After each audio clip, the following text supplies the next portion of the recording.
আপনার IELTS reading টেস্টে আপনি কি টাইমলি রিডিংটা শেষ করতে পারেন না? তাহলে আপনার কিন্তু রিডিং স্পিডটাকে আরো ইমপ্রুভ করতে হবে। সেটা ইমপ্রুভ করার জন্য আজকে আমরা একটা সহজ টেকনিক শিখব। যেই টেকনিকটা আপনি প্রতিদিন জাস্ট 5 মিনিট প্র্যাকটিস করেন, আপনি দেখবেন আপনার রিডিং স্পিড খুব দ্রুত বেড়ে যাচ্ছে।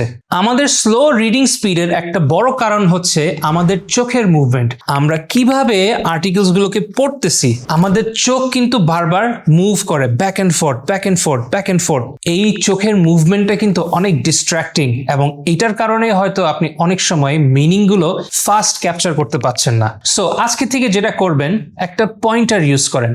Pointer can be your finger, it can be a pen, it can be your mouse, যেটাই হোক না কেন পয়েন্টারকে রাখেন এবং পয়েন্টার ধরে আপনি রিডিংটা করেন। চেষ্টা করবেন আপনার আইসাইট যেন বারবার এদিক ওদিক না নড়ে, আপনার আইসাইট যেন স্ট্রেইট থাকে। স্ট্রেইট থাকবে, আপনি পয়েন্টারটাকে ফলো করে আপনি রিডিংটা পড়বেন। তাহলে দেখবেন আপনার ফোকাসটা আরো অনেক শার্প থাকবে এবং আপনি নিয়মিত এই চর্চাটা করলে আপনার এই হ্যাবিটটা যখন ডেভেলপড হয়ে যাবে, তখন দেখবেন আপনার রিডিং স্পিড অনেক ইমপ্রুভ করেছে ইনশাআল্লাহ। সো আজকে এই টিপসটা একটু প্র্যাকটিস করে দেখেন এবং আমাকে কমেন্টসে জানান কেমন লেগেছে টিপসটা।